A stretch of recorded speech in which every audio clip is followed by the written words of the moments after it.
Hello everyone. अब हम हमारा one of the last topic हमारी एक्सरसाइज हो गई है। चैप्टर वाइज कॉन्सेप्ट हो गए हैं और डेफिनेशंस हो गई हैं। सारी एक्सरसाइज मैंने कंप्लीट कर दी है, बट मैंने बोला था कि आपको सारे एग्जाम्पल भी मैं बताऊंगी।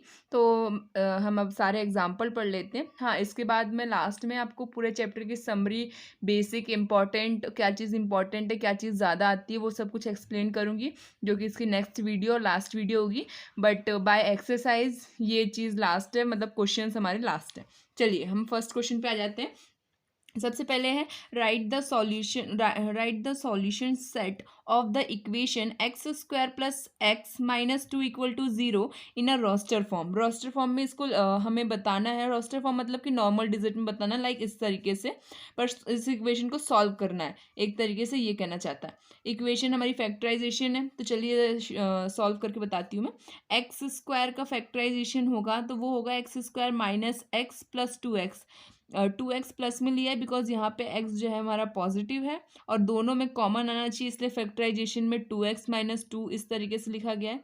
और मैंने फैक्टराइजेशन में ये चीज़ ली है, देखिए ये, that is minus x plus two X minus to, ये हमारा फैक्टराइजेशन में मैंने लिया है। यहाँ पे जब हम इन दोनों में कॉमन देखेंगे तो देखिए यहाँ पे कॉमन क्या है, यहाँ पे दो बार एक्स है, ठीक है। तो मतलब हम यहाँ पे एक्स कॉमन लेंगे तो यहाँ पे एक्स स्क्वायर है तो एक एक्स बचेगा और यहाँ पे माइनस वन बचेगा, प्लस यहाँ पे टू कॉमन है तो बाहर टू आ जाएगा। X minus one, two common लेने पे यहाँ पे वन ही बचेगा, तो ये दोनों कॉमन हो जाते हैं। तो यहाँ पे देखिए minus one and x plus to, ये जो है ये दोनों कॉमन होके एक बार लिख दिया जाएगा और फिर ये जो बची हुई डिजिट है ये लिख दी जाएगी इक्वल में ज़ीरो। देन हम इसको जब हम राइट साइड में लेके आएंगे तो इनके साइन चेंज होंगे। जो चीज़ नेगेटिव है वो पॉजिटिव में चेंज हो जाएगी, जो चीज़ पॉजिटिव है वो नेगेटिव में चेंज हो जाएगी। देन हमारा example two, write the set x is a positive integer. X जो है वो पॉजिटिव इंटीजर है एंड एक्स स्क्वायर जो है हमारा 40 से छोटा है, ठीक है, लेस देन। एक्स स्क्वायर जो है हमारा 40 से छोटा है। तो चलिए देख लेते हैं। ए इक्वल टू, हाँ, इन a roster form. Roster form मतलब प्लेन वे में लिखना, ठीक है। प्लेन वे मतलब डिजिट वाइज लिखना, इस तरीके से। कोई भी चीज़ इस तरीके से दी हुई हो तो उसको डिजिट वाइज लिखना, फैक्टराइजेशन दिया हो तो उसका वैल्यू सॉल्व करके बताना। रोस्टर फॉर्म का यही मीनिंग होता है। तो देखिए ए, जो मैंने इसको एज्यूम कर लिया है, तो x is a positive integer and x square less than two 40। Then अगर एक्स स्क्वायर, देखिए एक्स स्क्वायर 40 से छोटा है, मतलब कि 40 से पहले की जितने भी स्क्वायर है वो हमारी x की वैल्यू होगी। तो 40 से छोटा, जैसे 2 का स्क्वायर होगा 4, 3 का 9 एंड इस तरीके से जो होते हैं। तो सबसे लास्ट वाला अगर हम देखें तो 40 से पहले आता है 6, 6 का स्क्वायर होगा 36, ओके। तो 6, क्योंकि उसके बाद आता है 7, 7 का स्क्वायर 49 होता है। 49 तो 40 से बड़ा हो गया, लेकिन एक्स की वैल्यू 40 से छोटी होनी चाहिए और स्क्वायर वाइज होनी चाहिए। तो इसी हिसाब से एक्स की वैल्यूज जो होंगी वो होंगी 1, 2, 3, 4, 5 and 6, okay. Then third question देखिए, write the set A equal to 1, 4, 9, 16, 25 and infinity तक जा रही है इन सेट बिल्डर फॉर्म। इसको सेट बिल्डर फॉर्म में लिखना है। ध्यान से देखिए, ये एक स्क्वायर पैटर्न दे रहे हैं, ठीक है। यहाँ पे ये 1 है, ये 2 का स्क्वायर है, ये 3 का स्क्वायर है, ये 4 का स्क्वायर है, 5 का स्क्वायर, उसके आगे इन्फिनिटी तक स्क्वायर दे रहे हैं ये लोग। तो हम इसको एज्यूम क्या करेंगे, यहाँ पे तो लिखा हुआ ही है कि A equal to X is the square of a natural number. X जो है वो नेचुरल नंबर का स्क्वायर है, क्योंकि नेचुरल नंबर तो इन्फिनिटी तक ही रहते हैं, सारे नंबर ही नेचुरल होते हैं। तो इसका जो सेट बिल्डर फॉर्म होगा वो होगा x equal to n square. N square क्यों? क्योंकि हम किसी एन की जगह पे कोई भी वैल्यू रखेंगे। देखिए आप बोल सकते हैं एन की जगह पे आप कुछ भी रखिए, लाइक 1, 2, 3 इन्फिनिटी तक, समझ रहे हैं। आप एन की जगह पे कुछ भी रखिए, 1, 2, 3 से लेके कुछ भी, तो जब भी उसका स्क्वायर होगा तो वो यही वैल्यू देगा। तो इसी कारण से हम x equal to n square, where n is a z, z means real number, okay. Z means होता है रियल नंबर, आप लिख लीजिएगा, ओके। अब हम आ जाते हैं हमारे फोर्थ वाले पे। फोर्थ वाला क्या कह रहा है? फोर्थ वाला बोल रहा है write the set 1, 2, 2, 3, 3, 4, 4/5, 5/6 and 6/7 in the set builder form. इस इक्वेशन को सेट बिल्डर फॉर्म में लिखना है। That is 1/2, 2/3, 3/4, 4/5, 5/6 and 6/7। अगर हम इसे सेट बिल्डर फॉर्म में लिखेंगे तो यहाँ पे n की जो वैल्यू है, देखिए ये यहाँ पे मैंने एक्सप्लेन भी किया है कि हमारा x ये x नहीं है, ये n है, मैं n इसी तरीके से लिखती हूँ। देखिए मैं एक चीज़ बता देती हूँ, x मैं ऐसे लिखती हूँ, ओके, और n जो है वो ऐसे लिखती हूँ, इस तरीके से। ये x है और ये n है, लेकिन कभी कभी ऐसे भी हो जाता है वो मेरा x, तो इसी कारण से कंफ्यूज ना हो, मैं बोलती भी रहती हूँ तो आप समझ जाएंगे उस हिसाब से। दैट इज़ यहाँ पे जो हमारा n की जो वैल्यू है वो 1 से बड़ी और 1 से इक्वल होगी, लेकिन 6 से छोटी और 6 के इक्वल होगी, मतलब 6 होगी लेकिन 6 से कम होंगी बाकी वैल्यूज़। अब देखिए हम अरेंज करके देख लेते हैं। अगर मैं n की वैल्यू 1 लेती हूँ तो यहाँ पे 1, नीचे 1, 1 + 1 दैट इज़ 2, 2 लूँगी तो 2 + 1 दैट इज़ 3, 3 लूँगी तो 3 + 1 दैट इज़ 4, 4 लूँगी तो 4 + 1 दैट इज़ 5, 5 लूँगी तो 5 + 1 दैट इज़ 6, 6 लूँगी तो 6 + 1 दैट इज़ 7। ओके, तो ये पूरा अरेंजमेंट जम रहा है इसमें, तो हम इस तरीके से n+1 जो कि x के इक्वल है, where x is a natural number. Natural number मतलब 1 से लेके इन्फिनिटी में कुछ भी आ सकता है, ठीक है, क्योंकि सारे नंबर नेचुरल ही होते हैं, लेकिन हमें तो कहाँ तक चाहिए 7, तो 7 से पहले एक कम, मतलब हमारी जो n की वैल्यू होगी वो 6 होगी और 6 से छोटी होगी। क्यों? क्योंकि 6 तो चाहिए होगा ना इसमें, क्योंकि 6 + 1 दैट इज़ 7, इसीलिए। चलिए अब हम देख लेते हैं मैचअप। मैचअप भी मैंने मतलब नोट कर दिए। देखिए मैं अभी सारी चीज़ें मैं लिख के बता रही हूँ, लेकिन आगे क्वेश्चंस बड़े होंगे तो मैं डायरेक्ट बुक से समझा दूंगी। अभी आप देख लीजिए। मैचअप में यहाँ पे सबसे फर्स्ट है प्रिंसिपल, ठीक है, सबसे फर्स्ट हमारा बॉक्स है दैट इज कॉल्ड प्रिंसिपल। दिख रहा है पूरा आपको क्लियरली? सबसे फर्स्ट है हमारा प्रिंसिपल। प्रिंसिपल के सामने वाले में है x is a positive integer and is a divisible of 18। 18 का डिवाइजर है ये। डिवाइजर मीन्स इससे डिवाइड होने वाला, तो इसका तो इससे कोई सेंस नहीं बन रहा, मतलब कोई कंबाइन नहीं बता रहा है ये। x is an integer and x² - 9 = 0, ये भी इससे मैचअप नहीं हो रहा। x is an integer and x + 1 = 1, ये भी इससे मैच नहीं हो रहा। ये मैच हो रहा है, देखिए x is a letter of word PRINCIPAL। X एक मैचिंग वर्ड है जो इससे कंबाइन हो रहा है, तो इसी कारण से फर्स्ट और डी हमारा सेम है, ठीक है, तो ये इसका मैचअप हो गया। सेकंड जो है जीरो। जीरो देखिए यहाँ पे x is an integer and x + 1 = 1। Zero कैसे? ये पॉजिटिव यहाँ जाके नेगेटिव बनेगा तो x की वैल्यू जीरो हो जाएगी, तो इसी कारण से बी वाला जो है वो जीरो है। थर्ड वाला देखिए 1 2 3 6 9 18। अब इसका 1 2 3 4, 4 नहीं है सॉरी, 1 2 3 6 9 18, इसका मैचअप जो है फर्स्ट वाला है। अब कैसे है वो देख लीजिए। 18 डिवाइजर मतलब 18 और 18 से कम, लेकिन वो 18 को सॉल्व कर देने चाहिए। लाइक अगर 2 से 18 कटेगा तो कट सकता है, 3 से भी 18 कट सकता है, 6 से भी 18 कट सकता है, 9 से भी 18 कट सकता है, और 18 अपनी खुद की टेबल से भी कट सकता है, क्योंकि डिवाइजर मतलब वो खुद के मतलब उसके जो डिवाइजर जितने भी है लेकिन पॉजिटिव होने चाहिए। यहाँ पे इसलिए पॉजिटिव इंटीजर लिखा है, लेकिन डिवाइजर जो है वो 18 से डिवाइड होने वाली चाहिए। 18 से डिवाइड 4 18 से नहीं डिवाइड होगा, 5 18 से नहीं डिवाइड होगा, इसलिए 4 और 5 नहीं लिखे गए हैं, 7 भी नहीं लिखा गया है, और 8 भी नहीं लिखा गया, क्योंकि 8 में भी 18 नहीं आता है। जो जो इसकी डिवाइजर है, मतलब जो चीज़ इससे कट जाए वो हमारे डिवाइजर में आती है, तो इसी कारण से जो हमारा थर्ड है उसका फर्स्ट है। अब लास्ट वाला देखिए 3 - 3। 3 - 3 जो है उसका मैचअप है बी वाला। क्यों? x is an integer and x² - 9 = 0। Integer है और ये स्क्वायर, x² = 9, 9 पॉजिटिव, इसका स्क्वायर यहाँ पे जाएगा, तो जब भी स्क्वायर जाता है तो उसकी दो वैल्यूज निकलती है, एक पॉजिटिव एक नेगेटिव। तो जब स्क्वायर 3 का स्क्वायर यहाँ पे जाएगा तो 3 की जो स्क्वायर की वैल्यूज होंगी वो 3, मतलब 9 की जो स्क्वायर की वैल्यू होंगी वो 3 होगी, तो एक पॉजिटिव में होगी एक नेगेटिव में होगी, तो इसी कारण से एक 3 पॉजिटिव में और एक नेगेटिव में। चलिए देखिए हमारा एग्जाम्पल 6 है, state which of the following set are finite और इनफाइनाइट। कौन से सेट फाइनाइट है, कौन से सेट इनफाइनाइट है, इनमें से हमें बताने 1 से लेके 5 पार्ट तक में। पार्ट 1 जो है वो कहता है x is a natural number and x - 1 x - 2 = 0। Okay, then अब हम देखते हैं यहाँ पे हमारा फर्स्ट है ए की। यहाँ पे देखिए x को अगर हम 0 के इक्वल रखेंगे तो x = 1 आ रहा है पॉजिटिव, x को 2 के इक्वल रखेंगे तो ये भी हमारा 2 पॉजिटिव आ रहा है, तो मतलब a की वैल्यू 1 और 2 है जो कि फाइनाइट है। Second, x is a natural number x² = 4। x natural number है और x² = 4 है।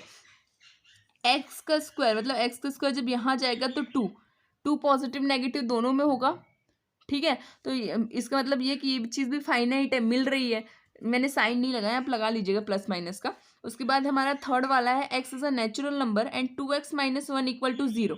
2x माइनस वन, वन इधर जाके पॉजिटिव बन जाएगा, फिर उसके बाद 2 इसके अपॉन में जाएगा, क्योंकि मल्टीप्लाई से जब राइट साइड में चीज़ें जाती है तो वो डिवाइड में चेंज हो जाती है, और डिवाइड की चीज़ें अगर राइट में जाती है तो वो मल्टीप्लाई में हो जाती है। तो यहाँ पे मल्टीप्लाई में तो डिवाइड में जाएगी, तो वो 1/2 हो जाएगी, मतलब ये भी फाइनाइट है, चीज़ें मिल रही हैं। अब इसके बाद देखिए हमारा जो फोर्थ वाला है, x is a natural number and is a prime number. Natural number है और प्राइम नंबर है, ठीक है, लेकिन इसने ये नहीं बोला कि प्राइम नंबर कितने हैं, बिकॉज प्राइम नंबर बहुत होते हैं, स्टार्ट भले 2 से होते हैं प्राइम नंबर, लेकिन होते तो बहुत सारे हैं। इसी तरीके से ऑड भी जो है, ये दोनों सेम ही पैटर्न में, x belongs to n and x is a odd, यहाँ पे भी ऑड ऑड बोला है, लेकिन ऑड होते तो बहुत सारे हैं, एक ऑड तो नहीं होता है। जो ऑड मतलब जानते हैं ना आप, जो खुद की टेबल में आते हैं, बाकी किसी की टेबल में नहीं आते, जैसे 3 7 ऐसे करके। तो मतलब ऑड का भी इसने फिक्स नहीं बोला है कि कौन से ऑड, ना तो प्राइम का बोला है कि कौन से प्राइम। तो इसका मतलब ये है कि सारे प्राइम की बात कर रहा है, सारे ऑड की बात कर रहा है, तो सारे प्राइम और सारे ऑड होंगे तो इनफाइनाइट है, क्योंकि उनकी गिनती नहीं। ओके, तो क्वेश्चन नंबर 7 देख लेते हैं। यहाँ पे है find the pair of equation equal sets if any give reason. इसमें हमें बताना है कि कौन सा सेट इक्वल है, और अगर वो इक्वल है तो उसका रीजन हमें देना है, ठीक है। तो सबसे पहले हमारा आ जाता है a इक्वल टू 0, बी जो है वो है x is greater than 15 and less than 5, then हमारा c है x minus 5 equal to 0 and d है x square equal to 25। x is an integer, x is an integral positive root belongs of the equation x square minus 2x minus 15 equal to 0। तो देखिए 0 का मुझे कोई भी common नहीं दिख रहा है, तो इसका इक्वल तो हम छोड़ ही देते हैं। फिर हम देखते हैं बी में है कि 15 से बड़ा है x की वैल्यू और 5 से छोटी है। तो देखिए यहाँ पे अगर हम देखें तो डी जो है वो कह रहा है एक्स स्क्वायर जब इधर जाएगा तो वो होगा 5, ठीक है, क्योंकि 25 का जब स्क्वायर हम रूट करेंगे तो वो हो जाएगा 5। तो ये चीज़ और ये चीज़ भी नहीं मिल रही है, मतलब ए बी और डी इन तीनों में कुछ भी इक्वल नहीं है, बचता है हमारा सी और ई। तो चलिए हम इसमें देख लेते हैं इसमें क्या कॉमन है। तो यहाँ पे हम अगर देखें तो ये है हमारा सी और ये है हमारा ई, यहाँ पे हमारी दो वैल्यूज़ हैं। तो सबसे पहले देखेंगे C equal to X minus 5 equal to 0, जो हमारी फैक्टराइजेशन की इक्वेशन है उसी को मैंने यहाँ पे लिखा है। तो अगर हम सी को देखें तो सी तो डायरेक्टली आ रहा है 5, और ई जो है वो फैक्टराइजेशन की इक्वेशन है। फैक्टराइजेशन की इक्वेशन मतलब कि हमें जो ये बीच में सेंट्रल पार्ट होता है इसका इस तरीके से फैक्टर करना होता है कि ये चीज़ इन दोनों में कॉमन आ जाए। लाइक अगर मैं 2 का फैक्टराइजेशन करूँगी तो वो हो जाएगा +3x माइनस 5x। फैक्टराइजेशन मतलब इसको इस तरीके से तोड़ना कि जो चीज़ दोनों में कॉमनली आ सके। जैसे कि यहाँ देखिए x square +3x minus 5x minus 15। अब देखिए यहाँ पे x कॉमन आएगा, ठीक है, जब x कॉमन आएगा तो x+3 अंदर बचेगा, x+3 बाहर x और अंदर बचेगा x+3। एंड यहाँ पे अगर जब हम कॉमन करेंगे तो क्या होगा 5, एंड देन यहाँ पे बचेगा 5 में 15 कितने टाइम में आता है 3 जा, और हम यहाँ पे माइनस कॉमन लेंगे बिकॉज माइनस 2 बार है तो माइनस भी कॉमन में आ जाएगा। जब माइनस कॉमन में आ जाएगा तो अंदर बचेगा x+3, तो इसका x+3 और इसका x+3 अलग हो जाएंगे और इसका x-5 अलग हो जाएगा, ठीक है। तो जब x-5 इसमें भी आ रहा है और इसमें भी आ रहा है तो इन दोनों में जो x की वैल्यूज़ है वो 5 तो आ ही रही हैं, तो इसका मतलब ये है कि ये दोनों एक दूसरे के इक्वल है। ओके, चलिए हम अब देख लेते हैं हमारा नेक्स्ट पार्ट। चलिए तब हमारा 8th वाला देखते हैं। Which of the following pair of set are equal, है ना, इनमें से कौन से पेयर ऑफ सेट्स है जो कि इक्वल है। तो सबसे पहले जो है हमारा x देख लीजिए, x the set of a letter in alloy and B the set of a letter in loyal, ठीक है।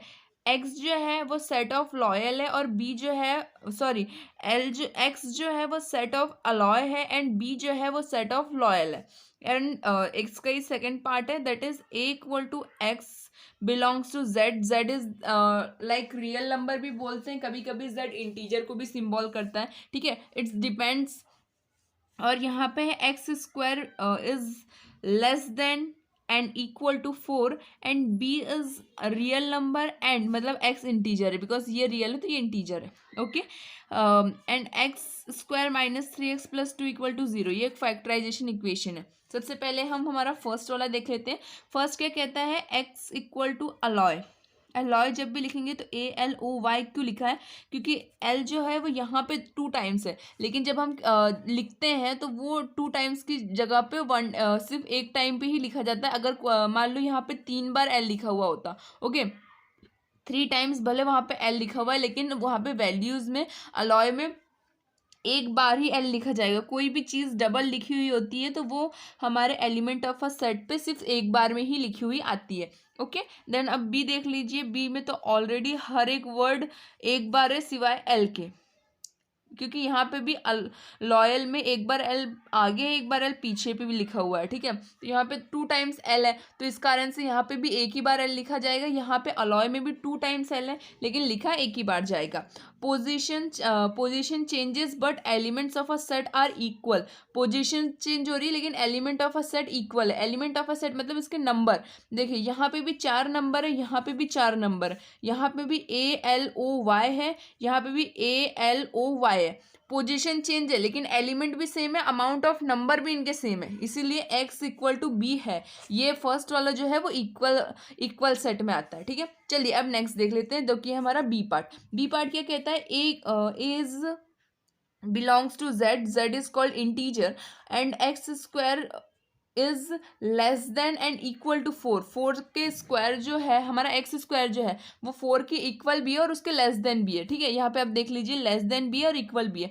तो अब अगर हम देखें तो A equal to integer that is -1 -2 -1 0 1 and 2। अब आप बोलेंगे -1 एंड इनकी क्या जरूरत है। द रीजन इज दैट यहाँ पे इंटीजर बोला गया है और 4 अगर हम एक्स के स्क्वायर की बात करें तो वो क्या है 4। जब स्क्वायर इधर अगर सिंबलाइज करेंगे तो यहाँ पे अगर 4 का स्क्वायर क्या होता है 2, ओके। अब 2 का इंटीजर अगर हम निकालेंगे तो वो तो -1 1 उसके बाद 0 तो आएगा, बिकॉज उधर से एक स्केल जब भी स्टार्ट करते हैं तो उसकी पॉजिटिव साइड भी होती है, नेगेटिव साइड भी होती है, तो इसी कारण से उसकी नेगेटिव साइड भी लिखी जाएगी, पॉजिटिव साइड भी लिखी जाएगी, ओके।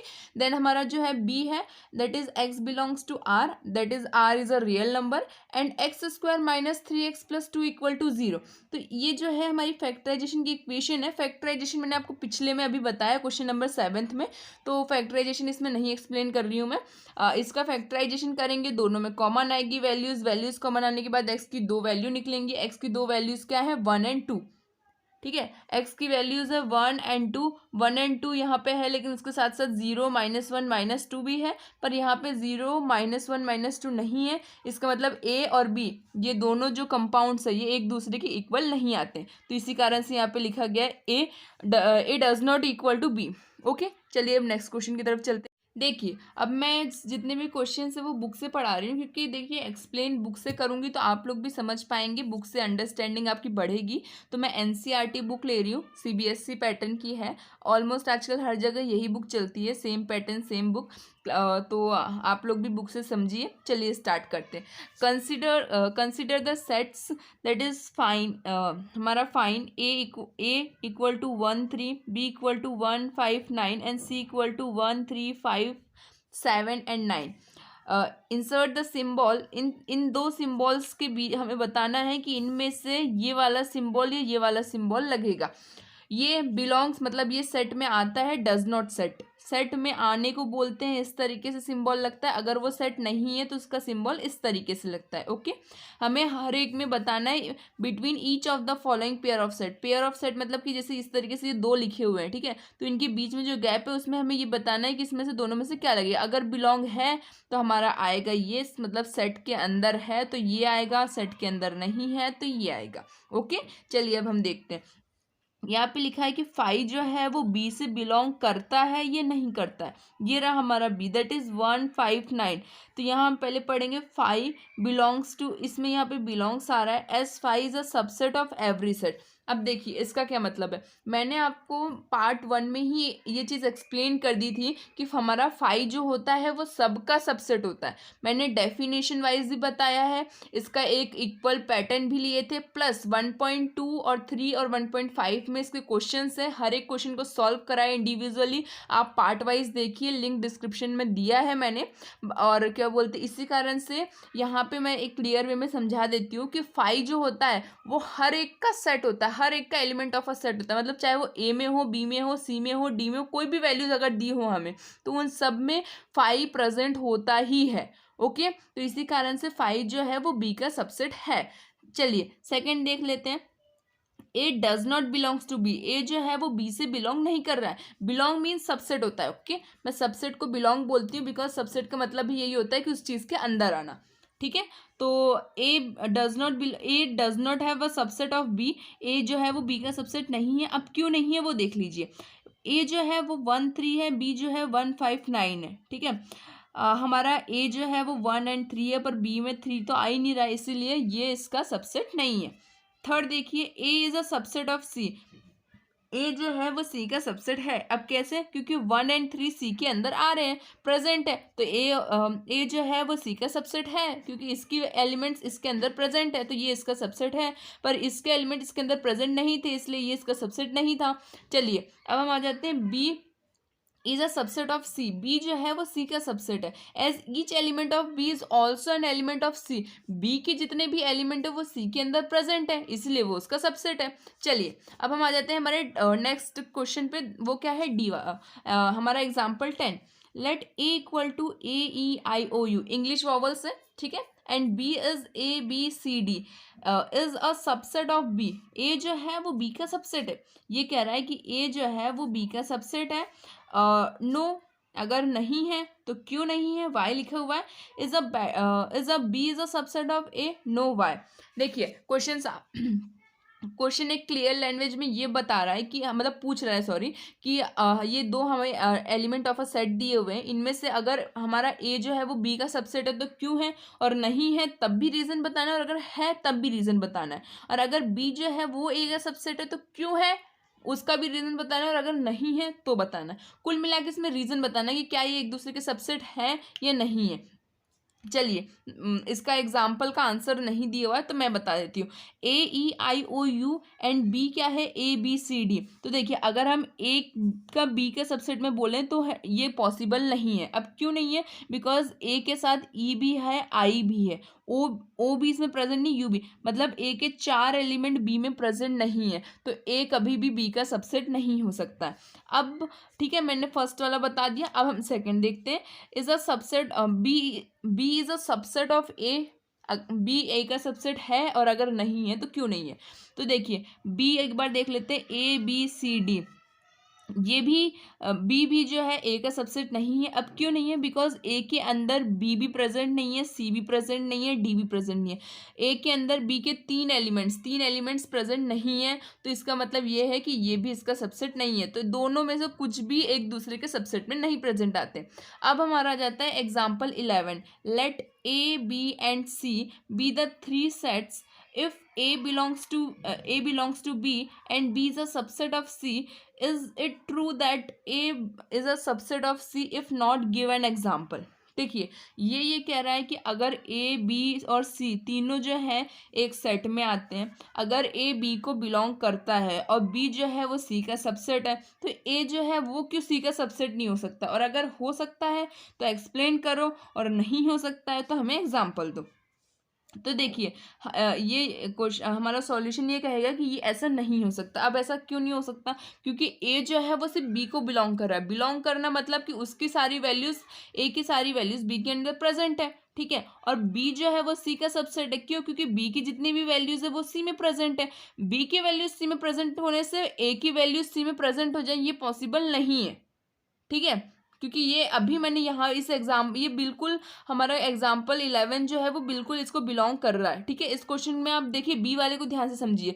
ए जो है वो बी का सबसेट नहीं है, लेकिन ए जो है वो सी का सबसेट हो गया। क्यों? क्योंकि ए की जितनी भी वैल्यूज है वो सी के अंदर प्रेजेंट है, लेकिन ए की वैल्यूज बी के अंदर प्रेजेंट नहीं थी। सेम उसी तरीके से हमारा जो 11 है ये कह रहा है कि अगर बी जो है वो सी का सबसेट है तो ए भी सी का सबसेट होगा। ऐसा कैसे पॉसिबल हो सकता है? अगर इन दोनों की वैल्यूज सेम नहीं होंगी तो कैसे वो एक दूसरे के सबसेट हो जाएंगे। अब उसका एक हमें एग्जाम्पल भी देना है। तो देखिए let A equal to 1, B equal to 1 2, लेकिन ब्रैकेट वाइज लिखा गया है, ठीक है। इंडिविजुअल एलिमेंट है 1 एंड देन अदर एलिमेंट है 2। सी में है 1 2 3, हेंस ए जो है वो बी से बिलोंग कर, ए जो है वो बी से क्यों बिलोंग कर रहा है? क्योंकि ए के जितने भी एलिमेंट्स है वो बी में प्रेजेंट है एज इट इज, ओके। वो एलिमेंट क्या है हमारा 1, एंड बी जो है वो सी का सबसेट है, क्योंकि बी के जितने भी एलिमेंट है वो सी में प्रेजेंट है। देखिए 1 and 2, 1 and 2, लेकिन ए जो है वो सी का सबसेट नहीं हो सकता। अब क्यों नहीं हो सकता? क्योंकि यहाँ देखिए ए जो है उसके अंदर का एलिमेंट सिर्फ 1 है, समझ रहे हैं? ए जो है उसके अंदर का एलिमेंट सिर्फ 1 है, लेकिन बी और सी में एलिमेंट इनसाइड एलिमेंट 1 है। ठीक है, एलिमेंट इनसाइड एलिमेंट मतलब कि इसके बाद इसमें एक और ब्रैकेट कंबाइंड है, उसके बाद 1 लिखा हुआ है। ठीक है, ब्रैकेट कंबाइंड है मतलब ब्रैकेट उसमें इन्वॉल्व है, और उसी तरीके से सी में भी ब्रैकेट इन्वॉल्व है, इसलिए बी सी के इक्वल है। लेकिन सी के अंदर डायरेक्टली 1 नहीं प्रेजेंट है। सबसेट मतलब होता है as it is the values writing in the boxes. As it is मतलब जिस तरीके से लिखी गई है उसी तरीके से उसमें प्रेजेंट होनी चाहिए, जो कि इसमें नहीं है, तो इसी कारण से ये एलिमेंट ऑफ सेट नहीं कहला सकता। नोट, अब आगे सुन लीजिए। Note that an element note that N element of a set can never be subset of itself. एक एलिमेंट ऑफ सेट जो होता है वो उसके खुद का सबसेट कभी भी नहीं हो सकता है। ठीक है, मतलब हम कभी भी डिफाइन नहीं कर सकते वैल्यूज को जाने बिना कि अगर वो उसको बिलोंग करता है तो वो इस चीज़ को भी बिलोंग करेगा, क्योंकि ये पॉसिबल नहीं होता है। एलिमेंट्स के नंबर के अकॉर्डिंग, एलिमेंट की पोजीशन के अकॉर्डिंग ये डिपेंड होता है। चलिए अब हमारे एग्जांपल 12 में आ जाते हैं, जो कि है let A equal to 2 4 6 8 and B equal to 6 8 10 12। Find A union B. A union B मतलब होता है कि इनको कंबाइंड वे में लिख देना। इन दोनों के एलिमेंट को जोड़ के लिखने को हम यूनियन बोलते हैं। That is 2 4 6 8 10 12। नेक्स्ट एग्जाम्पल है 13, that is let A equal to A E I O U and B equal to A I U. Show that A union B equal to A. हमें ये show करना है कि A union B equal to A, मतलब कि इसके जो union है वो सारे ए में प्रेजेंट होने चाहिए। हमें दिख भी रहा है लेकिन फिर भी हम एक्सप्लेन करेंगे। We have A union B. A union B क्या है? A I O U. ठीक है, अब यहाँ पे देखिए ए के अंदर ऑलरेडी ए भी है, आई भी है, यू भी है। ए के अंदर ये तीनों एलिमेंट, मतलब ए के अंदर बी के सारे एलिमेंट प्रेजेंट है, मतलब ए जो है वो बी का सबसेट है। एक तरीके से ये भी आप कह सकते हैं, ए जो है वो बी का सबसेट है, सॉरी बी जो है वो ए का सबसेट। अब ऐसा क्यों? सबसेट में आगे ये देखिए आगे वाले एलिमेंट जो है वो सेकंड वाले एलिमेंट के अंदर पूरा का पूरा प्रेजेंट होना चाहिए, तो उसको इस तरीके से लिखा जाता है। इसलिए बी जो है वो ए का सबसेट है, मतलब बी के सारे एलिमेंट ए के अंदर प्रेजेंट है। ठीक है, एंड इसी कारण से जब इसके सारे एलिमेंट इसके अंदर प्रेजेंट है तो इसके अकॉर्डिंग इस ये जो है इसका यूनियन हुआ, बिकॉज ये सारे एलिमेंट इसके अंदर ऑलरेडी प्रेजेंट है। तो इसका मतलब यही है कि ए यूनियन बी जो है वो ए के इक्वल है। चलिए 14 देख लेते हैं। Let x equal to Ram Geeta Akbar be the set of a students of a class 11th, sorry class 11th के ये सारे स्टूडेंट्स हैं who are in the school hockey team, जो कि स्कूल हॉकी टीम में है।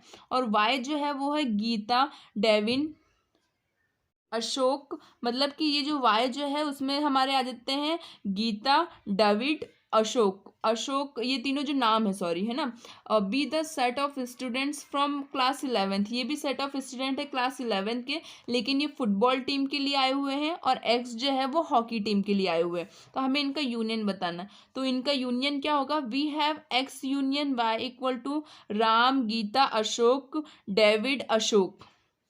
ये अकबर है, ये अशोक है। राम, गीता, अकबर, डेविड, अशोक, ये जो हमारे 5 बच्चे हैं ये इनकी यूनियन में। यूनियन मतलब इन सबको साथ में लिख देना। This is the set of the students from class 11th who are in the hockey team और द फुटबॉल टीम और बोथ। मतलब ये उनका सेट है जो हॉकी भी खेलते हैं और फुटबॉल। अब हम नेक्स्ट देख लेते हैं, दैट इज एग्जाम्पल 15। क्या कहता है? Consider the set A and B of example 12। Find A intersection B. Intersection मतलब होता है कि उन दोनों के बीच में कॉमन आना। तो हमारा ये कह रहा है कि क्वेश्चन नंबर 12 को देख के बताइए कि उसमें इंटरसेक्शन क्या है। तो क्वेश्चन नंबर 12 जो है हमारा ये रहा। ठीक है, तो इसमें इंटरसेक्शन ढूंढिए। तो 2 4 6 8, 6 8 10 12, तो इसमें कॉमन आ रहा है 6 और 8। ओके, तो हमारा 15 की जो इंटरसेक्शन की बात हो रही, तो इंटरसेक्शन होंगे हमारे 6 and 8। फिर हमारा नेक्स्ट है हमें क्वेश्चन नंबर 14 से देख के बताना है कि उसमें इंटरसेक्शन क्या है। तो क्वेश्चन नंबर 14 मतलब इन बच्चों का, तो यहाँ पे देखिए, यहाँ पे है राम, गीता, अकबर, डेविल, अशोक। 5 लोग हैं, लेकिन यहाँ पे कॉमन मतलब दोनों में कौन खेल रही है? गीता जो है वो फुटबॉल भी खेल रही है, हॉकी भी खेल रही है। ठीक है, तो इसका जो कॉमन होगा क्वेश्चन नंबर 16 का, वो होगा गीता। अब हमारे आ जाते हैं क्वेश्चन नंबर 17 पे। लेट ए इक्वल टू 1 2 3 4 5 6 7 8 9 10, मतलब 1 से लेकर 10 तक की वैल्यू ए में आती है। बी जो है वो है 2 3 5 7। बी जो है वो ए के अंदर प्रेजेंट है। हमें फाइंड करना है intersection A intersection B, and hence show that A intersection B equal to B. अब देखिए यहाँ पे भी देखिए बी जो है वो ए के अंदर प्रेजेंट है, मैंने जस्ट अभी ही बताया क्वेश्चन पढ़ते समय ही। तो मतलब ये है कि ये जब इसमें प्रेजेंट है तो उसका इंटरसेक्शन भी क्या होगा? यही 2 3 5 7। और जब इंटरसेक्शन यही है तो इसका इंटरसेक्शन का डायरेक्ट वे भी लिखने का हो सकता है A intersection B equal to B. यहाँ पे देख लीजिए इन दोनों में कॉमन 2 3 5 7 ही आ रहा है, और 2 3 5 7 जो है हमारी बी की वैल्यू है। इसका मतलब ये है कि ए इंटरसेक्शन बी जो है वो बी से बिलोंग। चलिए अब हम आ जाते हैं हमारे 18 क्वेश्चन पे, जो कि है let A equal to 1 2 3 4 5 6, B equal to 2 4 6 8, find A minus B and B minus A. A minus B मतलब ए के अंदर बी के एक भी एलिमेंट प्रेजेंट नहीं होने चाहिए। बी माइनस ए मतलब बी के अंदर ए के एक भी एलिमेंट प्रेजेंट नहीं होने चाहिए। तो हम एक्सप्लेन करते हैं। We have A minus B. A minus B मतलब कि हमारे पास ए के अंदर जितने भी एलिमेंट है उसमें बी के एलिमेंट्स नहीं आने चाहिए। तो बी में क्या प्रेजेंट है? 2 4 6 8। तो 2 को हटा दो, 4 को हटा दो, 6 को हटा दो, तो बचते क्या है? 1 3 एंड 5। तो वो एलिमेंट्स आ गए ए माइनस बी में। देन बी माइनस ए क्या होता है? बी माइनस ए मतलब बी के अंदर ए के जितने भी एलिमेंट है वो सब हटा दो। तो बी में क्या आता है? 2 4 6 8। तो यहाँ पे 8 ही है क्योंकि 2 4 6 तो ए के अंदर प्रेजेंट है, तो इसका क्या होगा? 8। तो ये हमारा आंसर है। देन हम देखते हैं 19। तो वो है v equal to AEIOU, English alphabets, English vowels. Okay, and b जो है वो है AIKU। फाइंड क्या करना है? v minus B and b minus V. तो देखिए v माइनस बी मतलब कि v के पास हमारे b के एक भी एलिमेंट प्रेजेंट नहीं होने चाहिए, एंड b के पास v के एलिमेंट नहीं होने चाहिए। तो चलिए v माइनस बी अगर हम देखें तो v जो है वो क्या है? AEIOU। तो हमारे पास बी के एक भी एलिमेंट उसमें नहीं आने चाहिए। तो बी में क्या है? AIKU। के तो इसमें ऑलरेडी नहीं है और AIU इसमें हटा देते हैं, तो बचता क्या है हमारा? ई और ओ। अब हम देखते हैं B minus V. B minus V में देखिए अगर हम, तो सिर्फ के बचता है, बाकी सारे के सारे वी के अंदर प्रेजेंट है। ठीक है, तो B minus V that is K. चलिए अब हम नेक्स्ट पे चलिए तो हमारा एग्जाम्पल 20 देख लेते हैं। Union 1 2 3 4 5 6 7 8 9 10 and A equal to 1 3 5 7 9। Find A dash. A dash मतलब कि ए के एलिमेंट्स को छोड़ के जितने भी एलिमेंट्स यू के अंदर प्रेजेंट होंगे, यू मीन्स यूनियन के अंदर, वो हमारे ए डैश कहलाएंगे। तो चलिए देख लेते हैं वो क्या होंगे।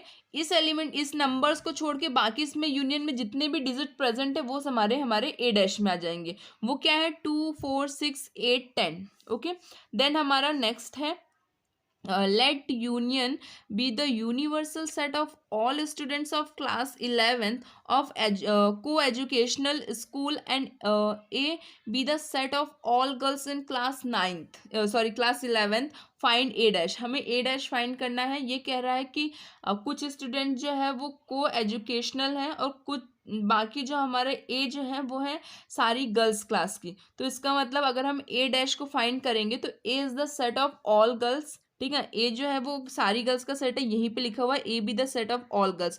तो इसका जो हमारा ए डैश होगा वो होगा is a clearly the set of all boys, क्योंकि सारी गर्ल्स का सेट ए है तो हमें उसका अपोजिट बताना है। ए डैश मतलब होता है उस चीज़ का अपोजिट, यदि is a compliment of a set. Okay, तो कॉम्प्लीमेंट ऑफ अ सेट होगा उसका अपोजिट। तो हमारा अगर ए में सारी लड़कियां प्रेजेंट है तो ए डैश मतलब होगा कि सारे लड़के प्रेजेंट है, बिकॉज उस चीज़ को हटा दिया जाएगा।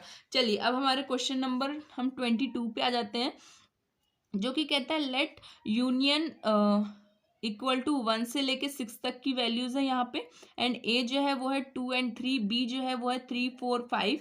देन हमें क्या फाइंड करना है? ए डैश बी डैश और साथ में हमें फाइंड करना है A dash intersection B dash. एक और हमें फाइंड करना है A union B, and hence show that कि A union B dash equal to A dash intersection B dash. अब देखिए कोई टफ नहीं है, बहुत इजी है। अगर मैंने आप लोगों ने मेरी एक्सरसाइज वीडियो देखी होंगी, ये सारी चीज़ें 1.5 में है। 1.5 एक्सरसाइज इंपॉर्टेंट भी है, तो आप लोग डिस्क्रिप्शन में लिंक है, आप लोग देख लीजिएगा। चलिए तो यहाँ पे है ए इक्वल टू 1 4 5 6, बी इज, देखिए ए डैश मतलब आप समझते हैं ना, ए के एलिमेंट को हटा के बाकी जितने भी एलिमेंट हमारे यूनियन में आ रहे हैं वो सब। बी डैश मतलब कि बी के एलिमेंट को हटा के बाकी जितने भी एलिमेंट्स हमारे यूनियन में आ रहे हैं वो सब। तो वो सब क्या है, 1 2 6। ए डैश इंटरसेक्शन बी डैश मतलब ए डैश और बी डैश के बीच की जो कॉमन है, जो कि है 1 और 6, वो इसमें आ जाएगा। ए यूनियन बी क्या है, ए और बी को कंबाइन करें तो वो क्या है 2 3 4 5, so that A union B dash क्या होगा 1 और 6। इस एलिमेंट्स को हटा दे यूनियन से तो बचे हुए एलिमेंट्स 1 और 6 है। अब A union B dash, A union B dash क्या है हमारा 1 और 6, and A intersection B dash भी हमारा क्या है 1 और 6। ओके, चलिए हमारा 23 एग्जाम्पल देख लेते हैं। If x and y are two sets such that x is a union of y has 50 elements. देखिए ये जो क्वेश्चंस होते हैं ना, ये पूरे लैंग्वेज वाइज डिपेंड होते हैं। आप इसकी लैंग्वेज समझेंगे तो आपको क्वेश्चन बहुत ज़्यादा इजी लगेंगे। ठीक है, ये एग्जाम्पल्स इंपॉर्टेंट होते हैं बिकॉज ये 1.6 पे डिपेंडेंट है। तो आपको मैंने पहले बता दिया 1.6 one of the most important exercise है। 3 नंबर के क्वेश्चंस आते हैं इसमें से, तो इसके एग्जाम्पल भी प्लीज़ अच्छे से याद कर लीजिएगा, मतलब समझ लीजिएगा। मैथ्स में याद तो नहीं करते हैं बट हाँ समझ लेते हैं। ओके, तो चलिए शुरू करते हैं। If x and y are two sets such as x is a union of y has 50 elements. ठीक है, एक्स यूनियन वाई जो है उसके 50 एलिमेंट्स हैं, and x has a 28 elements and y has 32 elements. How many elements does x intersection y have? कुल मिला के ये कहना चाहता है कि y के एलिमेंट 32 है, x के एलिमेंट 28 है, और x यूनियन y जो है वो 50 है, और हमें इसका इंटरसेक्शन फाइंड। चलिए तो अब हम देख लेते हैं। n is x union y equal to 50, n x is 28 and n y is a 32, और हमें इनका इंटरसेक्शन फाइंड करना है। इसका बेसिक फॉर्मूला होता है x union y equal to x plus y minus x intersection y। Okay, तो हम यहाँ पे इनकी वैल्यूज पुट करेंगे। तो x की वैल्यू 28 है, y की वैल्यू 32 है। इनका जो हमारा हमें देखिए मेन फॉर्मूला ये होता है, लेकिन हम अरेंज इस तरीके से कर सकते हैं। इस चीज़ को यहाँ पे ले आइए और इसको वहाँ भेज दीजिए, मतलब इंटरसेक्शन को आगे भेज दीजिए और यूनियन को पीछे ले आइए। ठीक है, उस तरीके से अरेंज कर दिया। वैसे अरेंज करने की ज़रूरत नहीं है, आप वैसे भी सॉल्व करेंगे तो भी आंसर वही आएगा, और इस तरीके से अरेंज करने से हमारे सिम्बॉलिक वाइज सिंपल हो जाता है, इसलिए इस तरीके से लिखा गया है। तो 28 प्लस 32 माइनस 50, इसको सॉल्व करेंगे तो आंसर आएगा 10। देन हमारा 10 मतलब जो है हमारा इसका यूनियन है ये। ठीक है, ये 10 जो है हमारा x इंटरसेक्शन y जो क्या है 10। अब यहाँ पे देखिए सपोज करना है कि ये जो है k है। इतना सब कुछ याद ध्यान रखने की जरूरत नहीं है, फालतू लिख दिया गया।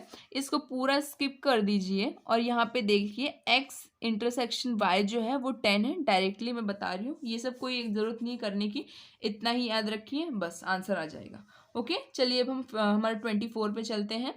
इन a school there are 20 teachers who teach mathematics और फिजिक्स। 20 टीचर ऐसे हैं जो फिजिक्स और मैथमेटिक्स दोनों पढ़ाते हैं। ठीक है, और हमारा जो और होता है दैट इज कॉल्ड हमारा यूनियन, और एंड होता है दैट इज कॉल्ड हमारा इंटरसेक्शन। ठीक है, जहाँ पे भी और लिखा होगा इसका मतलब होता है कि वो यूनियन को एक्सप्लेन कर रहा है, और जहाँ पर भी एंड लिखा होगा इसका मतलब कि वो क्या वो कर रहा है इंटरसेक्शन। ओके, तो फिजिक्स और मैथ्स पढ़ाने वाले टीचर 20 हैं, और मैथ्स को पढ़ाने वाले मैथ्स और physics this 12 teach mathematics and 4 teach both physics and mathematics. मतलब 12 लोग मैथ्स पढ़ा रहे हैं एंड 4 लोग जो है वो फिजिक्स और मैथ्स दोनों पढ़ा रहे हैं। एंड मतलब कि intersection. How many teach physics, कितने फिजिक्स पढ़ाएंगे। तो एम दिया हुआ है, इंटरसेक्शन दिया हुआ है, यूनियन दिया हुआ है, हमें फिजिक्स का बताना है कि फिजिक्स कितने लोग पढ़ाएंगे। तो चलिए फॉर्मूला लगा के बताते हैं। N is a M union P equal to 20। M जो है वो है 12, M इंटरसेक्शन P जो है वो है 4। देखिए मैंने अभी कहा था कि और मतलब होता है यूनियन और एंड मतलब होता है इंटरसेक्शन। ठीक है, यहाँ से भी वैल्यूज से भी आप समझ जाइएगा, पर मैं आपको लैंग्वेज वाइज बता रही हूँ। कहीं पे भी और लिखा हुआ है तो इसका मतलब होता है कि वहाँ पे यूनियन है, और कहीं पे भी एंड लिखा हुआ आता है, ठीक है, they both physics and maths, ठीक है, तो इसका मतलब होता है कि वो इंटरसेक्शन को सिंबल कर रहा है। चलिए, तो इसका फॉर्मूला हमने यूज़ किया, फॉर्मूला लगाने के बाद इसकी वैल्यू रखी, तो हमारा यूनियन 20 है, M 12 है, और P हमें फाइंड करना है, इंटरसेक्शन -4 है। सॉल्व करेंगे तो हमारा जो फिजिक्स है वो 12 टीचर है जो फिजिक्स पढ़ाते हैं। चलिए, अब हम आ जाते हैं हमारे 15 पे। 15 एग्जाम्पल वो क्या है, in a class of 35 students 24 likes to play cricket. 24 लोग क्रिकेट खेलना पसंद करते हैं, 16 लोग जो हैं फुटबॉल खेलना पसंद करते हैं। Also each student like to play at least one of the game. मतलब इन सारे बच्चों में कुछ स्टूडेंट्स ऐसे होते हैं जो कोई ना कोई गेम पसंद करते हैं, वो कोई सा भी हो सकता है, ये तो फुटबॉल, हॉकी, क्रिकेट कुछ भी हो सकता है, पर हाँ कुछ ना कुछ तो पसंद करते ही हैं। How many student like to play both cricket and football. को कितने स्टूडेंट्स हैं जो दोनों चीज़ें पसंद करते हैं। दोनों चीज़ें मतलब हमें इंटरसेक्शन फाइंड करना है, बिकॉज साफ कह रहा है दोनों चीज़ें, बोथ मतलब होता है इंटरसेक्शन। चलिए, दैट इज एन एक्स जो है वो है 24, एन वाई जो है वो है 16, इनका यूनियन जो है वो है 35, इसका इंटरसेक्शन फाइंड करना है, मैंने अभी बताया था। चलिए, तो यहाँ पे देखिए इनकी वैल्यूज पुट करेंगे, ये हमारा पूरा फॉर्मूला है, इसमें हम वैल्यूज डालेंगे। इसका यूनियन है 35, एक्स जो है वो है 24, वाई जो है वो है 16, हमें इसका इंटरसेक्शन फाइंड करना है, जो कि होगा एन इंटरसेक्शन वाई। उसको पूरा सॉल्व करने पे हमारी वैल्यू आ रही है 5। तो 5 students like to play both game. 5 students ऐसे हैं जो दोनों के दोनों गेम खेलना पसंद करते हैं। 26 क्वेश्चन पे आ जाते हैं। In a survey of 400 students in a school, 100 were listed as taking apple juice. उसमें से 100 लोग जो है एप्पल का जूस पीना पसंद करते हैं, 150 जो है ऑरेंज का जूस पीना पसंद करते हैं, 75 जो है वो एप्पल के मतलब एप्पल के साथ साथ ऑरेंज का जूस भी पसंद करते हैं, मतलब both. How many student we are taking neither apple juice nor orange juice. मतलब ना तो वो एप्पल का पसंद करते हैं और ना तो ऑरेंज जूस पसंद करते हैं। तो देखिए यूनियन जो है वो है 400, ठीक है, सर्वे लिखा हुआ है, सर्वे मतलब हमेशा यूनियन होता है। मैंने ये चीज़ें आपको 1.6 एक्सरसाइज में समझा दी है, लिंक डिस्क्रिप्शन में है, जाके देखिए, थोड़ी सी मेहनत करिए आप भी, ठीक है। तो हमारा यूनियन जो है वो है 400, ए जो है वो है 100, बी जो है वो है 150, और इनका इंटरसेक्शन जो है 75 है।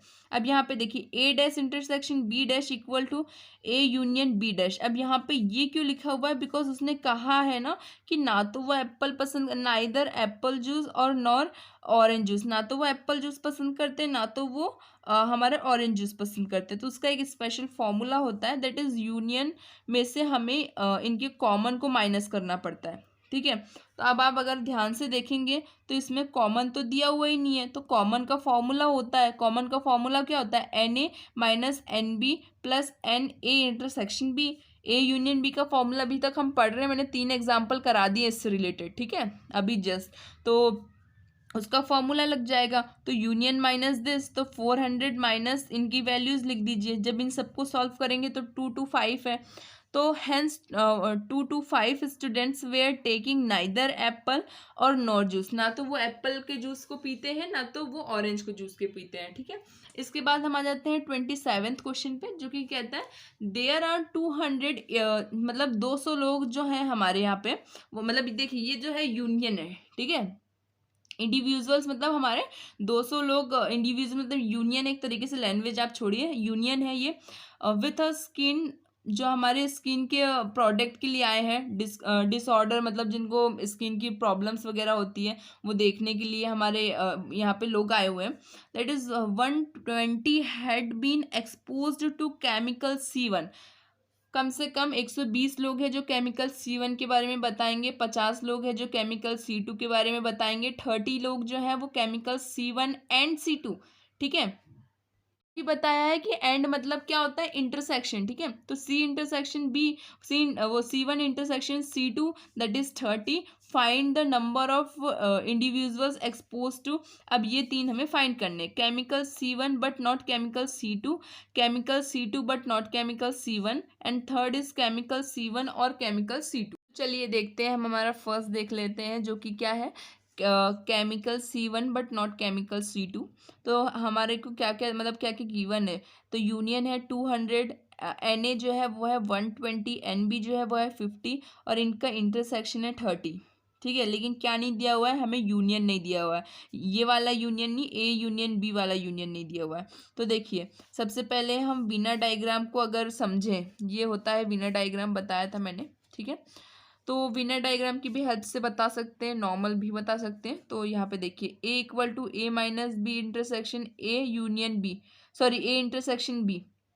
अब देखिए यहाँ पे A minus B and A intersection B क्यों फाइंड करना है, क्योंकि उसने ये बोला है कि chemical C1 but not chemical C2, मतलब केमिकल C1 होना ही चाहिए। तो C1 जो है वो क्या है हमारा A, और C2 जो है वो हमारा B। तो मतलब A के पास B के एक भी एलिमेंट नहीं आने चाहिए, बिकॉज उसने बोला C1 पर C2 नहीं। तो A के पास B के एक भी एलिमेंट नहीं होने चाहिए। और इनका इंटरसेक्शन जो है हमारे इसकी इंटरसेक्शन इसलिए क्योंकि हमें यूनियन में कंबाइन का भी प्रोसेस यूज करना पड़ता है। Na equal to n A minus B plus n, इनका इनका intersection, since A minus B and A intersection B are disjoint, disjoint मतलब दोनों से कंबाइन नहीं होना, ठीक है। तो यहाँ पे जब हम इंटरसेक्शन की बात करें, ये रहा हमारे इंटरसेक्शन, इसको वैल्यू वाइज चेंज किया, मतलब इनकी पोजीशन चेंज कर दिया, आगे की वैल्यू पीछे और पीछे की वैल्यूज आगे कर दी है। इस चीज़ के कारण हमारे इंटरसेक्शन में नेगेटिव साइन आ गया है, एंड हैंस जब हम इनकी वैल्यूज पुट करेंगे, बिकॉज हमारे पास ए माइनस बी की वैल्यू नहीं है लेकिन Na की वैल्यू भी है और इनकी इंटरसेक्शन की वैल्यू भी है, इसलिए इनकी पोजीशन चेंज करी है। और पोजीशन चेंज करने के बाद इनकी वैल्यू पुट करी है, वैल्यू पुट करने पे 120 माइनस 30 दैट इज 90। अब हम आ जाते हैं हमारे सेकेंड वाले पे, from a figure of 1.13 we have, हम इसके अकॉर्डिंग अगर देखें तो b equal to B minus A. देखिए ये जो है ये कहना चाहता है एक तरीके से, ये C1 का बॉक्स हो गया, ये C2 का बॉक्स हो गया, ठीक है, C1 एंड C2। तो यहाँ पे इनका इंटरसेक्शन मतलब यहाँ पे हमेशा बीच में जो होता है वो इन दोनों के कंबाइन में होता है, लेकिन हमेशा जब भी इन दोनों के अगर हम सेंटर पार्ट को देखें तो यहाँ पे हमेशा a माइनस बी होगा और b माइनस ए ही होगा। इसका मतलब ये होता है कि a के पास b के एक भी एलिमेंट प्रेजेंट नहीं है, कितने पार्ट में, ये ब्लू जो पार्ट है ना इसको छोड़ के बाकी जितना भी पार्ट ये जो बच रहा है ये, ठीक है, इसको छोड़ने के बाद ये जितना भी पार्ट बच रहा है यहाँ पे जितने में लिखा हुआ है ये ए माइनस बी, ये पूरा व्हाइट पार्ट जो है वो ए माइनस बी को बिलोंग करता है, मतलब ए के अंदर बी के एक भी एलिमेंट प्रेजेंट नहीं होने चाहिए। सेम यही कहता है कि बी के अंदर ए के एक भी एलिमेंट प्रेजेंट नहीं होने चाहिए, लेकिन ये जो बीच वाला पार्ट है ये जहाँ पे ब्लू ब्लू करा हुआ है, तो इस पार्ट पे इनका इंटरसेक्शन मतलब इन दोनों के कंबाइन एलिमेंट आने चाहिए, ठीक है। वीनर डायग्राम मैंने एक्सप्लेन कर दिया है। अब देखिए सेम पार्ट वन जैसे यहाँ पे भी है, that is B minus A union A intersection B. अब यहाँ पे देखिए बी जो बी एन एन मतलब इन सब में एन पुट करके इनकी वैल्यूज लिखी गई है। अब हमें एन बी माइनस ए तो हमें दिया हुआ ही नहीं है, पर हमें बी पता है और इंटरसेक्शन पता है, तो बस हम उसको अरेंज करेंगे, अरेंज करने के बाद फॉर्मूला अप्लाई करेंगे, फॉर्मूला अप्लाई करने के बाद इसकी वैल्यूज अप्लाई करेंगे, वैल्यूज अप्लाई करने के बाद इसका आंसर आ जाएगा। ये थर्ड वाला क्या है, the number of a individual exposed either of C1 और नॉट टू C2, मतलब ना तो वो C1 है ना तो वो C2 है, उसके हमें वैल्यू वाइज एक्सप्लेन करना है। तो क्या होगा, इसका यूनियन जो है वो A union B, Na plus n B minus A intersection B. अब आप पूछेंगे ऐसा क्यों, बिकॉज आप क्वेश्चन में ध्यान से देखिए लिखा हुआ है और मतलब होता है यूनियन और एंड मतलब होता है इंटरसेक्शन, मैंने आपको पहले ही बता दिया था। तो ये पूछ रहा है कि हमें और बताना है, ठीक है, और मतलब होता है यूनियन, मतलब हमें यूनियन एक्सप्लेन करना है, तो यूनियन में फॉर्मूला यही होता है, फॉर्मूले में वैल्यू पुट करी, वैल्यू पुट करके हमारा आंसर आ गया। चलिए अब हमारे मिसलेनियस एक्सरसाइज के एग्जांपल्स की देख लेते हैं, जो कि फर्स्ट एग्जांपल है 28, show that the set of letter needs to spell CATAR cataract. Okay, मतलब अगर हम ऐसे पढ़े तो कैटरेक्ट है, लेकिन हमें मैथ्स के अकॉर्डिंग हमेशा ऐसे पढ़ना है CATARACT। ओके, बिकॉज हमें एलिमेंट्स के सेट में हमें एलिमेंट गिने जाते हैं इनको। And the set of the letter needs to spell track are equal, मतलब ये और ये जो है हमारे दो वो है एलिमेंट ऑफ अ सेट है, एक को हम एक्स मान लेते हैं।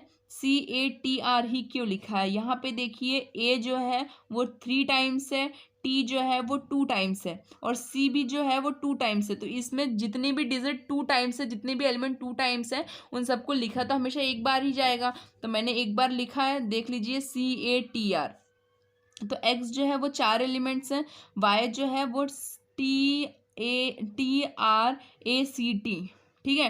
ट्रैक जो है उसमें हर एक डिजिट जो है वो एक है, लेकिन टी जो है वो एक नहीं है, टी जो है वो 2 बार लिखा गया है। तो यहाँ पे हमें टी हटा देना है। ओके, तो हटाने पे क्या हो जाएगा, TRAC। ठीक है, बस इतना ही बोला गया इसमें।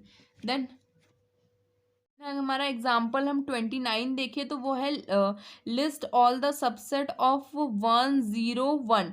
इन तीन, ये जो 3 डिजिट है इसके हमें सबसेट बताने हैं। सबसेट मतलब यहाँ पे देखिए 3 डिजिट मतलब कि 2 की पावर n होती है। n जो होता है उसका इक्वल होता है number of elements in a set. Number of element कितने, 1 2 3, तो 2 की पावर 3 होगी। 2 की पावर 3 मतलब कि इनके एलिमेंट ऑफ अ सेट कितने बनेंगे, 8।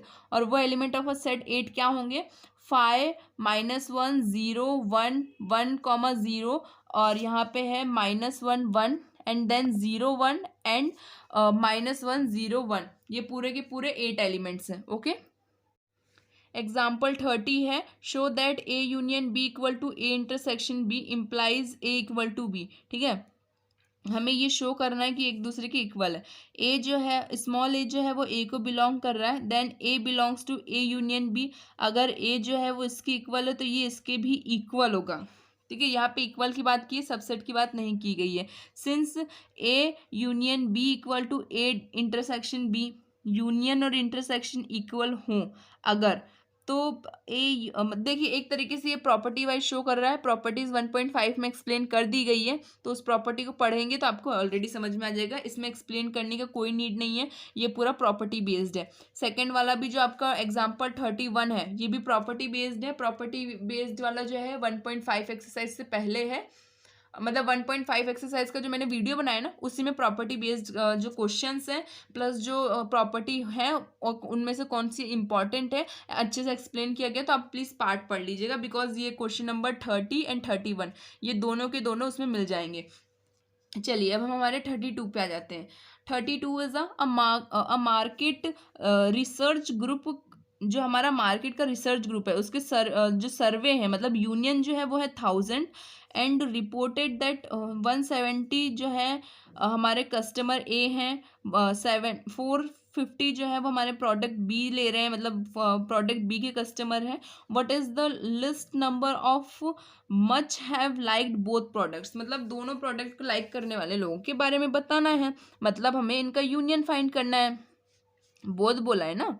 चलिए यहाँ पे देखते हैं, ए यूनियन बी, सॉरी हमारा यूनियन है 1000, एस जो है वो है 720 और टी जो है वो है 450। इनका जो हमारा यूनियन है वो है NS प्लस NT, मतलब जो हमारा फॉर्मूला होता है इसका वो ये है। हमें क्या फाइंड करना है, बोथ। बोथ मतलब क्या होता है, इंटरसेक्शन। ठीक है, यूनियन, यूनियन क्या होता है, उन दोनों का कंबाइन, और बोथ मतलब होता है उनका इंटरसेक्शन। एस जो है वो है 720 एंड टी जो है वो है 450, और जो हमारा इंटरसेक्शन है वो एज इट इज।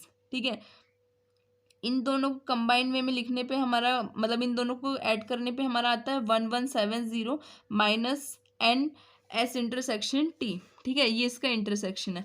अब आप यहाँ पे देखिए कि हमें क्या फाइंड करना है। हमारे पास तो यूनियन भी नहीं है और हमारे पास तो इंटरसेक्शन भी नहीं है, लेकिन इंटरसेक्शन और यूनियन अगर हम देखें तो ये दोनों होते तो एक दूसरे के इक्वल ही हैं। तो यहाँ पे देखिए देयरफॉर एन इक्वल क्यों होते हैं, बाय प्रॉपर्टी, नथिंग सेंस, ये एक प्रॉपर्टी का हिस्सा होता है। लेकिन यहाँ पे देखिए therefore n S union T is a maximum when S intersection is a least, but S union T is a subset of U implies n is a as is s is a union of t is less than and equal to union, that is 1000. so maximum value of s t, कुल मिला के ये सब छोड़ो, मैं आपको explain कर देती हूँ क्लियरली। यहाँ पे ये कहना चाहता है कि जब हम लोग इस प्रोडक्ट, यहाँ पे साफ ये लिखा हुआ है कि हमें इनका बोथ फाइंड करना है। बोथ है ना, मतलब हमें यूनियन अब बोथ कैसे फाइंड करें, ना तो हमें यूनियन दिया हुआ है ना तो हमें इंटरसेक्शन दिया हुआ है क्वेश्चन में।